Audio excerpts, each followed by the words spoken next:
I'm Tiger Height, and I'm here to make WWE NXT and Pro Wrestling majestic again. Now, before you say anything, yes, I'm wearing the same shirt as I did for the Raw review. I'm doing this the night of, but also, does it really matter? I mean, the whole show for NXT was kind of a mid-sandwich, to be honest with you.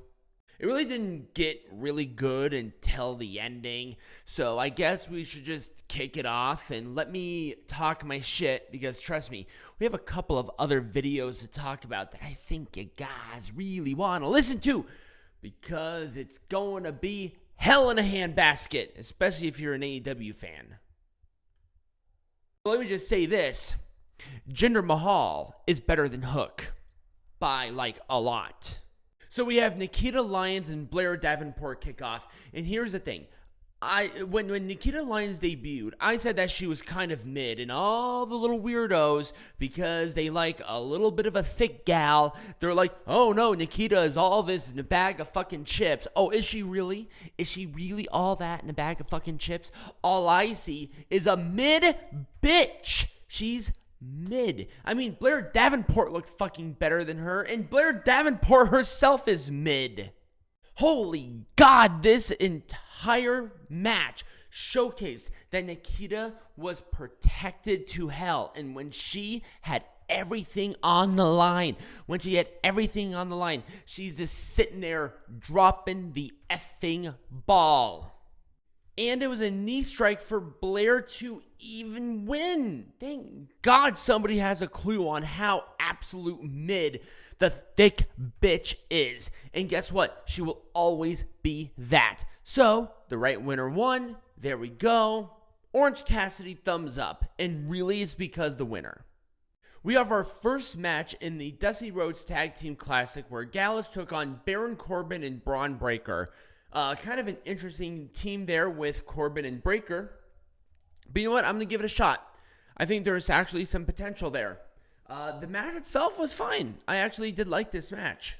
Now, do I think it's kind of weird that a random team beat former NXT Tag Team Champions and NXT UK Tag Team Champions? Yeah, but it looks like they're really wanting Breakker and Corbin to win the Dusty, which I actually don't even think that's an incorrect decision overall. It was a end of days after a spear for the unruly tandem here to win. So, I'll give it an Orange Cassidy thumbs up. I think it was that close to a full. It was that close, like just that razor thin. It was that close to being a full thumbs up. And I think the problem with this match is that they really never told the story I think that it should have. It just was like all backstage stuff, which is all well and good up to a point. And I think they just did too much of it. And I think that was the problem overall. So I don't have a picture of this particular segment because I was a little overzealous about turning off my main computer. But Lyra Valkyria had a chat. We had Lola Vice and Elektra Lopez come out. They had whatever. There was an attack, and then Tatum Paxley was out there, kind of being weird, but also like hot at the same time. Good job there. Javier Bernal, yeah, that's his name. The guy who looks perpetually high.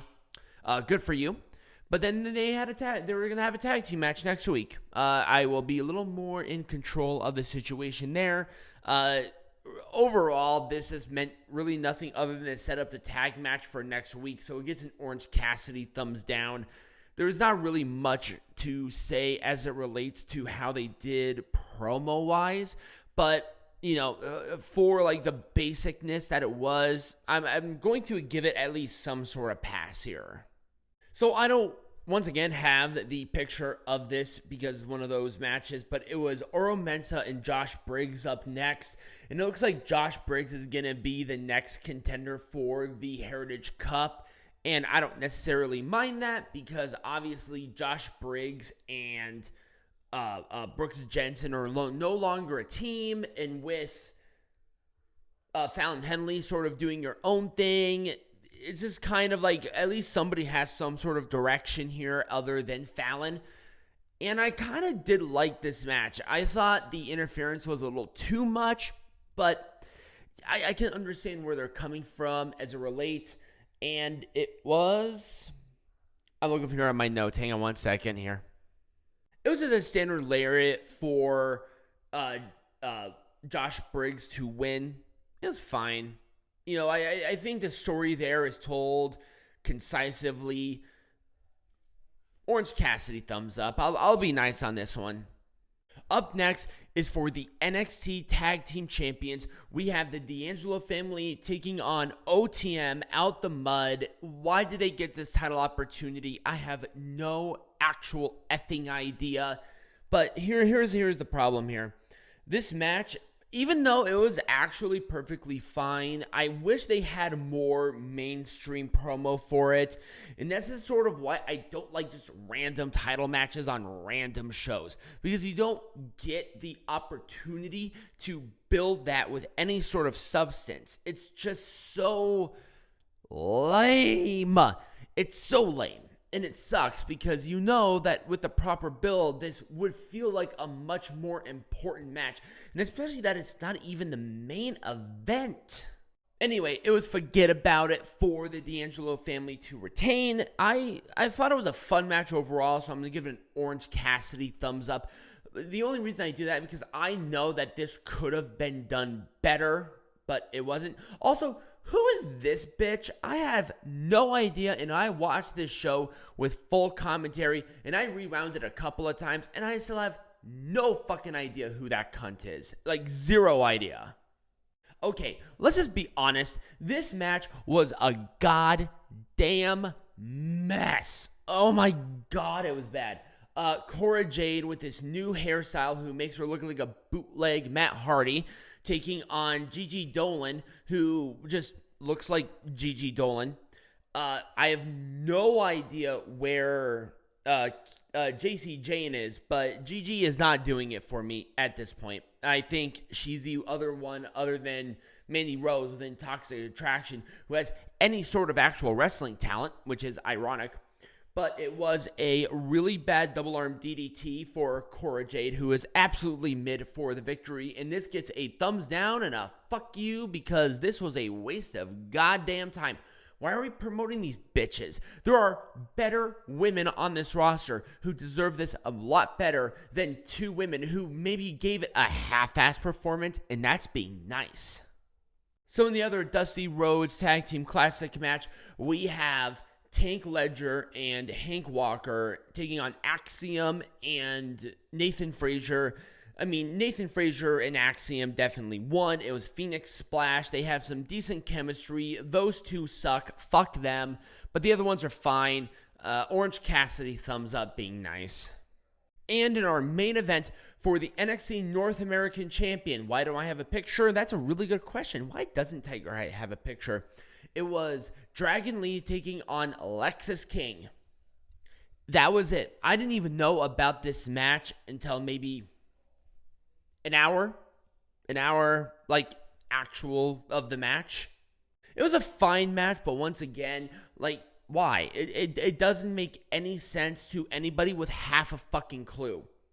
But Dragon Lee won with the Lazy Destino or Operation Dragon.